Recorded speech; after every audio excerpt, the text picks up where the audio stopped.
saya Nova Rantai 2. Pada video pembelajaran kali ini saya akan membahas analisis struktural dan semiotik.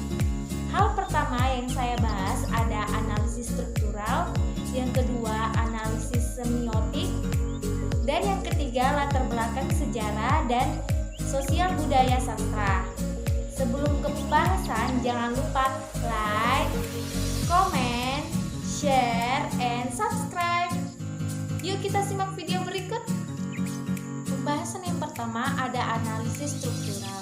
Sajak merupakan sebuah struktur dalam arti bahwa karya sastra itu merupakan susunan unsur-unsur yang bersistem, yang antara unsur-unsurnya terjadi hubungan yang timbal balik dan saling menentukan.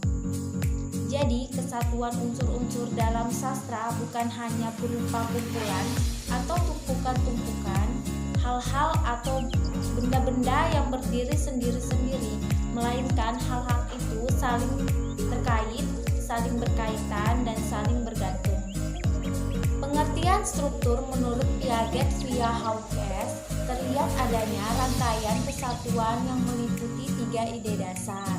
Yang pertama ada ide kesatuan, yang kedua ada ide transformasi, yang ketiga ada ide pengaturan diri sendiri. Menurut pikiran strukturalisme dunia yang dimaksud di sini adalah dunia yang diciptakan pengarang, merupakan susunan hubungan daripada susunan benda-benda.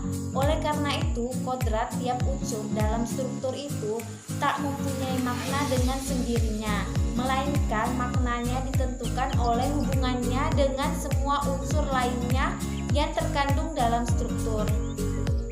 Dalam analisis struktural yang perlu diperhatikan, yang pertama, struktur itu merupakan keseluruhan yang buat.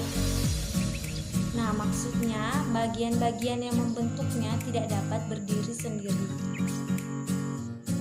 Yang kedua, struktur itu berisi gagasan transformasi dalam arti bahwa struktur itu tidak statis. Struktur itu mampu melakukan prosedur-prosedur transformasi. Nah, contohnya seperti subjek, predikat, objek. Contoh misal, saya memetik bunga. Sayanya subjek, memetik predikat, bunga objek.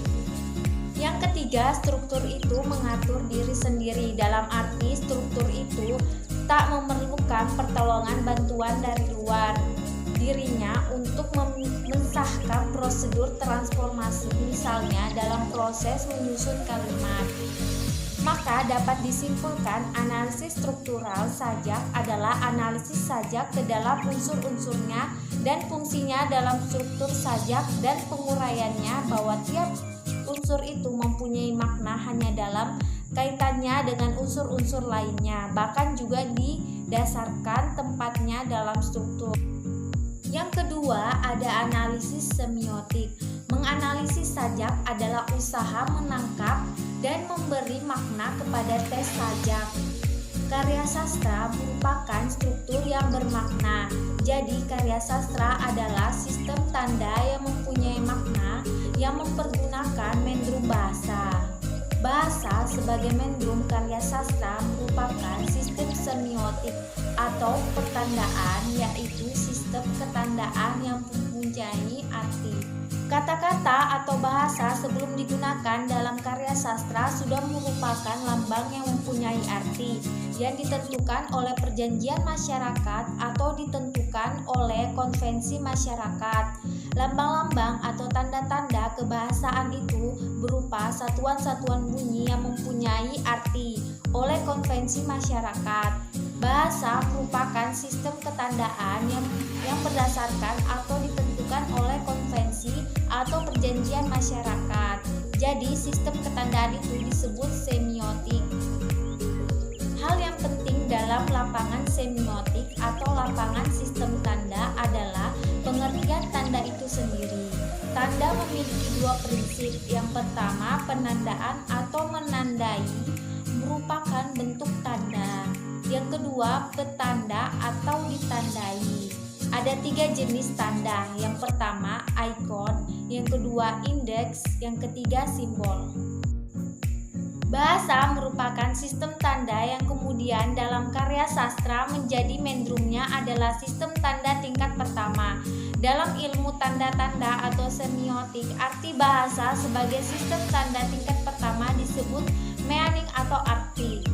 Apa yang dimaksud makna saja, bukan semata-mata arti bahasanya, melainkan arti bahasa, suasana, perasaan, intensitas arti tambahan, daya liris, dan pengertian yang ditimbulkan. Pembahasan yang ketiga adalah latar belakang sejarah dan sosial sastra. Teori analisis strukturalisme itu murni. Menurut teori strukturalisme murni, karya sastra yang dimaksud di sini sajak harus dianalisis struktur intrinsiknya saja. Unsur-unsurnya dilihat kaitannya dengan unsur lainnya yang terjalin dalam struktur itu sendiri. Jadi, analisis struktur murni tidak menghubungkan unsur-unsur struktur dengan sesuatu yang berada di luar strukturnya, karena makna setiap karya sastra itu hanya ditentukan oleh jalinannya dengan unsur dalam struktur itu sendiri. Sekian video pembelajaran kali ini, semoga apa yang didengarkan dapat bermanfaat dan terima kasih sudah menonton. Bye.